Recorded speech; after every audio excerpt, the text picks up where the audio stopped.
Okay, you're going to quick check that. Do a little quick check. 5x times x squared is 5x cubed. 5x times negative 9 is negative 45x. Everybody good with that step? Step number 2. Shh. I'm going with you or without you. Step number 2, there's something else that will factor according to our 4 methods of factoring. Is it another GCF? Is it a binomial, trinomial, or is it grouping? Say it louder. Trinomial? I see no trinomial up there.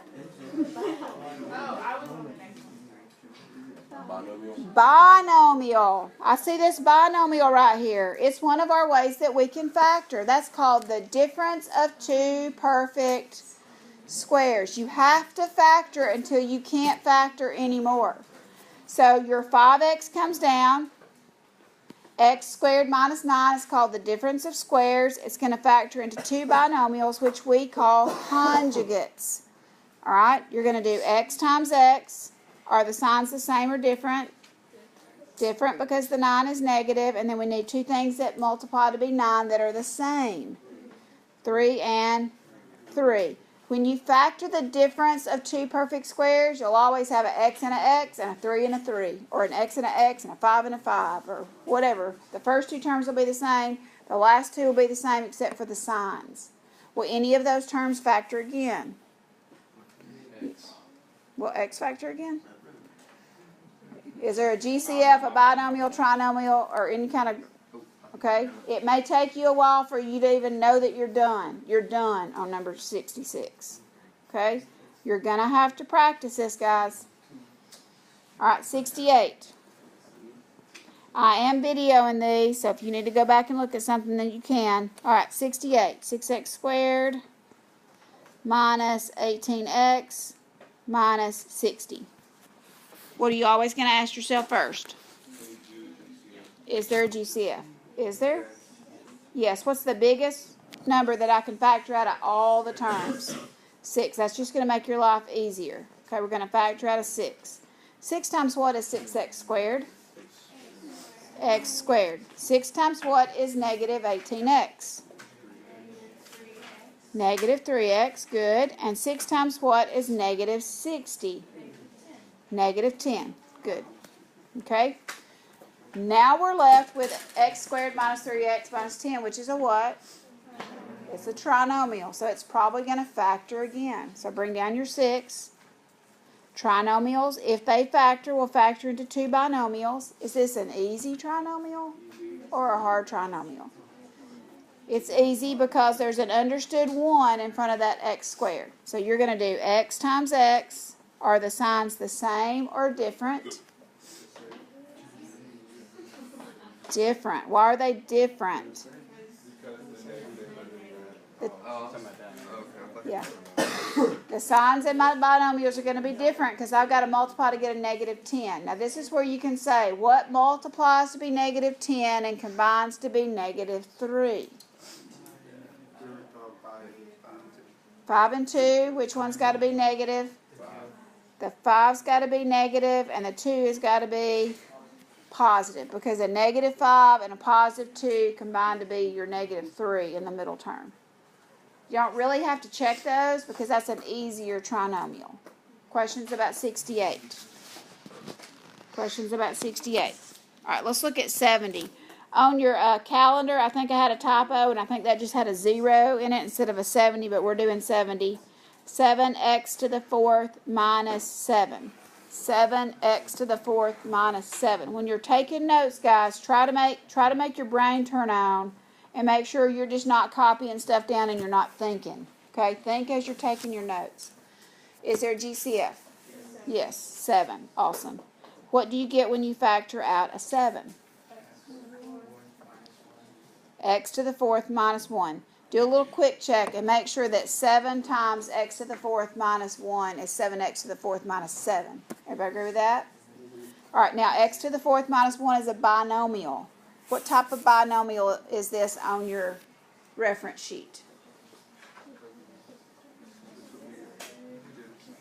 It's the difference of squares, because the exponent 4 is divisible by 2, and 1 is a perfect square because it's 1 times 1. So that's the difference of squares. So you bring down your 7.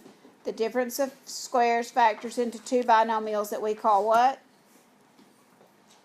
Conjugates. Now, it can't be x times x because I got to have an x to the 4th. So it's going to be x squared times x squared. It's going to be a 1 and a 1, and my signs need to be different. Now, my math teacher, my Algebra 1 teacher, always told me to put the plus first and the minus second because the one that has the minus might factor again. But the one that has the plus won't because it'll be the sum of squares and it won't factor again. But that second one might factor, and it's just easier to write it like this. So you're not finished.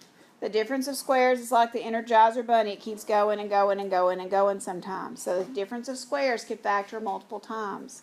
Bring down the 7. Bring down the x squared plus 1.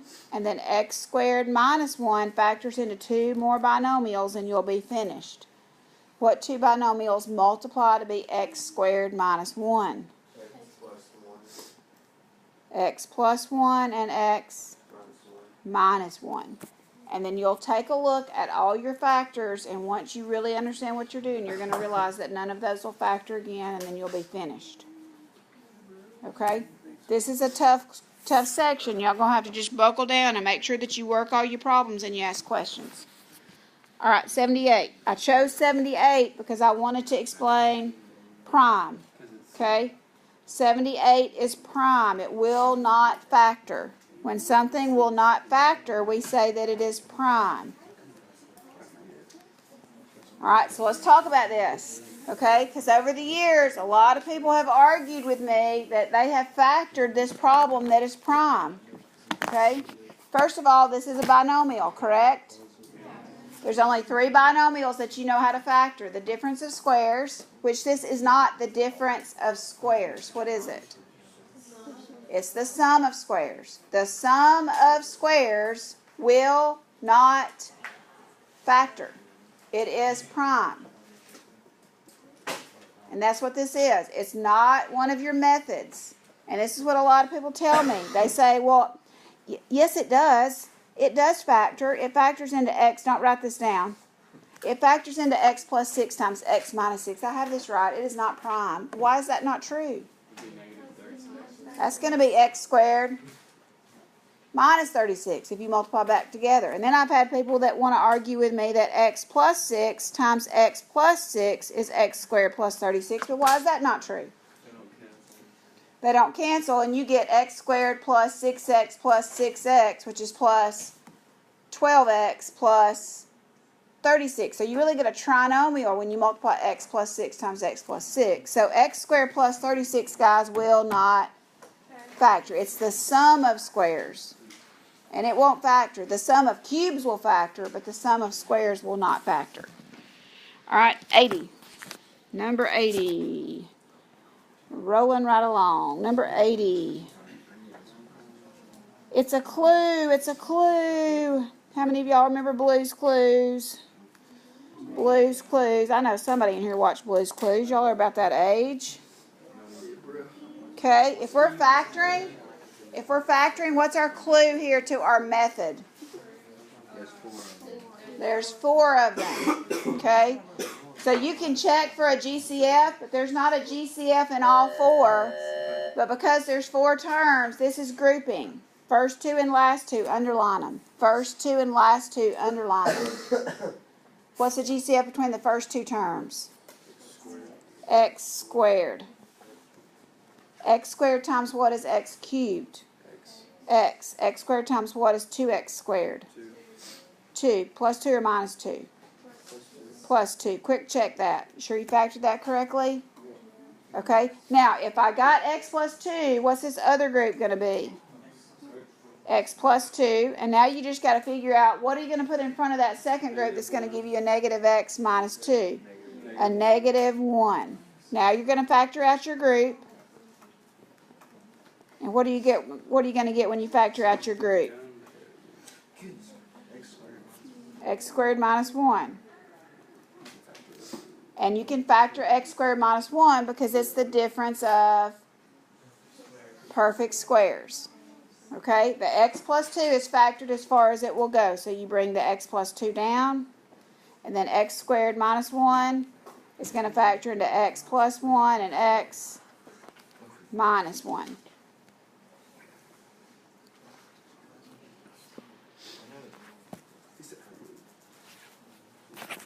All right, 2 more. We're going to take a notebook quiz.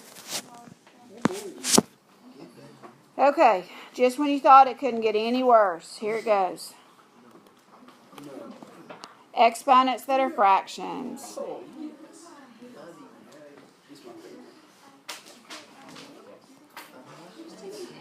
All right, come on. Shh. Y'all have enough time to take your notebook quiz. I won't make you take it anyway. All right, x to the 3/4 minus x to the 1/4. You're factoring. So you're going to ask if there's a GCF. And there is. Anybody know what the GCF is here? Okay, I heard x to the 1/2. Did anybody else say something differently? X to the 1/4 is the GCF. How do I know that?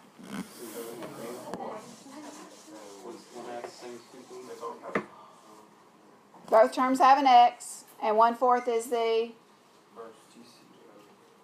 GCF because it's the smallest exponent. So when you're finding the GCF between two variables, you have to take the one with the smallest exponent.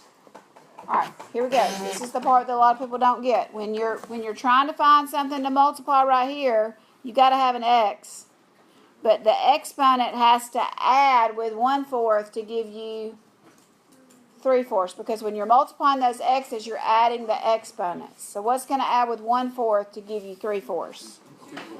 2/4, and we're really not going to write 2/4. We'll write it just so you can see what we're doing. But when you check that in the back of the book, it's not going to say 2/4. It's going to say 1/2. But we'll leave it as 2/4. All right.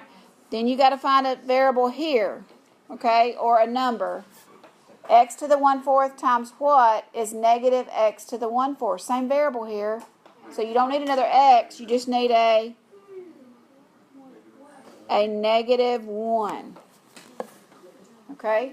Then you'll quick check that. X to the 1/4 times x to the 2/4, add the exponents, that's x to the 3/4. X to the 1/4 times -1 is negative x to the 1/4. You got it. You're not going to see the 2/4, you're going to see 1/2. All right? Now, for the sake of time, the last one that I was going to do is very much like 94. So for the sake of time, we're going to omit 98. If I pick it on your notebook test, you'll go, hey, you omitted it. We didn't do it. Okay, don't worry about not having 98. Just write omit. If I happen to pick it, you'll let me know. Okay?